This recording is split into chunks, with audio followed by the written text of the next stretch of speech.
వైఎస్ఆర్సీపీ ప్రభుత్వ హయాంలో ఇదే మాదిరిగానే పొగాకు రైతులకు మా 5 సంవత్సరాల కాలంలోనే ఆదుకున్న చరిత్ర ఎంతో ఉంది.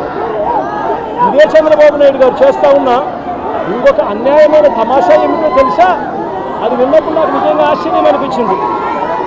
పొగాకు రైతులకట కష్టాల్లో ఉన్నారని ఆయన ఇప్పుడు గమనించాడట. అందుకే 50,000 రూపాయల వరకు వడ్డీ లేని రుణాలు 3 ఏళ్ల పాటు ఇస్తాడట. నేను అడుగుతా ఉన్నా, అయ్యా చంద్రబాబు నాయుడు గారు, వైఎస్ఆర్సీపీ ప్రభుత్వ హయాంలో గతంలో 1,00,000 దాకా సున్నా వడ్డీ పథకం ఉండేదయ్యా. 1,00,000 రూపాయల దాకా రైతులు సకాలంలో కడితే సున్నా వడ్డీకి రుణాలు వచ్చే కార్యక్రమం వైఎస్ఆర్సీపీ ప్రభుత్వ హయాంలో జరిగింది. 84,66,000 మంది రైతులకు 2,050 కోట్ల రూపాయలు సున్నా వడ్డీ కింద ఇచ్చి రైతులను ఆ 5 సంవత్సరాల్లో ఆదుకున్న చరిత్ర వైఎస్ఆర్సీపీ. మరి ఏందయ్యా ఈ డ్రామాలు? సున్నా వడ్డీ పథకాన్ని రద్దు చేశావు, రైతులకు రద్దు చేశావు, మహిళలకు సున్నా వడ్డీ పథకాన్ని రద్దు చేశావు. అందరినీ రోడ్డు మీద పడే ఆదుకోవాల్సిన సమయంలో ఒక కొత్త పథకం తీసుకొచ్చినట్టుగా 50,000 అట సున్నా వడ్డీకి అట ఇక పండుగ చేసుకోండి అని చెప్పి డ్రామాలు ఆడుతూ ఉన్నాం. ఇంతకన్నా దౌర్భాగ్యమైన ప్రభుత్వం ఎక్కడైనా ఉంటుందా అని చెప్పి చంద్రబాబు నాయుడు గారిని గట్టిగా నిలదీస్తూ అని అడుగుతా ఉన్నాం. ఇదే చంద్రబాబు నాయుడు గారు అన్ని విధాల రైతులను అన్యాయం చేశాడు. ఈ 2.5 సంవత్సరాలుగా ఈ పెద్ద మనిషి చంద్రబాబు నాయుడు గారు పిఎం కిసాన్కు అదనంగా ప్రతి రైతు కుటుంబానికి 20,000 రూపాయలు చొప్పున అన్నదాత సుఖీభవ అని పేరు పెట్టి ఇస్తానన్నాడు. ఈ 3 ఏళ్ళకు కలిపి చంద్రబాబు నాయుడు గారు 20,000 3 ఏళ్ళు అంటే 60,000 ఇవ్వాలి. ఇచ్చింది కేవలం 19,000 మాత్రమే. అంటే మిగిలిన 41,000 ఎగరగొట్టి పైగా 7 లక్షల మంది రైతులకు ఈ జాబితా నుంచి తొలగించేశాడు. కౌలు రైతులను తీసేశాడు. ROFR పట్టాలున్న గిరిజనులు సైతం ఈ పథకం నుంచి తొలగించేశాడు చంద్రబాబు నాయుడు గారు. వైఎస్ఆర్సీపీ ప్రభుత్వ హయాంలో ఉన్న ఉచిత పంటల బీమా పథకాన్ని చంద్రబాబు నాయుడు గారు రద్దు చేశాడు.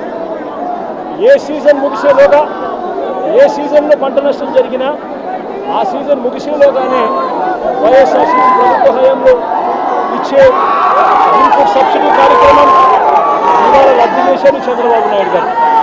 మోంతా తుఫానుకు సంబంధించి 9 నెలలు అవుతా ఉన్నా కూడా ఇవాళకి కూడా బాధిత రైతులకు ₹1 కూడా ఇన్పుట్ సబ్సిడీ ఇచ్చిన దాఖలాలు లేవు చంద్రబాబు నాయుడు గారు ప్రభుత్వం. ఇదే పెద్ద మంది చంద్రబాబు నాయుడు గారు రైతులకు గతంలో అందే సున్నా వడ్డీ పథకాన్ని రద్దు చేశారు. ఉద్దేశపూర్వకంగా రైతు భరోసా కేంద్రాలను నిర్వీర్యం చేశాడు. ఈ క్రాప్ వ్యవస్థను నిర్వీర్యం చేశాడు. టెస్టింగ్ ల్యాబ్లను నిర్వీర్యం చేశాడు. రైతులకు అవసరమైన ఎరువులు సైతం ఈ 2 ఏళ్లలో విపరీతమైన రేట్లకు పెరగడమే కాకుండా మరోవైపున ల్యాబ్లో దళారుల దగ్గర రైతులను కొనుగోలు చేయాల్సిన అద్భుతమైన పరిస్థితిలో ఈరోజు రాష్ట్రంలో వ్యవసాయ రంగం ఉంది. నేను అందుకే చెప్తా ఉన్నా, చంద్రబాబు హయాంలో గిట్టుబాటు ధర వచ్చింది. కేవలం ఏ రైతుకు గిట్టుబాటు ధర రాలేదు. ఏ పంటకు చంద్రబాబు గారి హయాంలో గిట్టుబాటు ధర రాలేదు. గిట్టుబాటు ధర వచ్చింది కేవలం ఒకే ఒక్క పంటకు. ఆ రైతులు కూడా చంద్రబాబు గారి వెన్నుపోటు పార్టీకి సంబంధించిన మనుషులు. అది ఏ పంటో తెలుసా? ఓ గంజాయి తప్ప. చంద్రబాబు నాయుడు గారు అంటాడు క్యాన్సర్ వస్తుందంట, కాబట్టి వరికి గిట్టుబాటు ధరలు రాకుండా డమాల్ చేసే కార్యక్రమం చేశారు. చంద్రబాబు గారు అంటాడు మిర్చి తింటే అసిడిటీ వస్తుందంట, కాబట్టి మిర్చి పంటకు గిట్టుబాటు ధర రాకుండా డమాల్ చేశాడు. మామిడి తింటే చంద్రబాబు నాయుడు గారు అంటారు షుగర్ వస్తుందట, అందుకే మామిడి పంటను కూడా డమాల్ చేశాడు. గిట్టుబాటు ధర లేకుండా రైతులు రోడ్డు మీదకి వచ్చాడు. ఇక పొగాకు పరిస్థితి చూస్తే హెల్త్ దెబ్బతింటుందంట. పొగాకుకు మంచి రేటు వస్తే అని పొగాకు రైతులు కూడా ఇవాళ డమాలనిపించాడు. చంద్రబాబు నాయుడు గారి పరిపాలనలో రైతులు హానికరం, వ్యవసాయానికి చంద్రబాబు నాయుడు గారి పరిపాలన ప్రమాదకరంగా ఈరోజు రాష్ట్రంలో పరిస్థితులు ఉన్నాయి.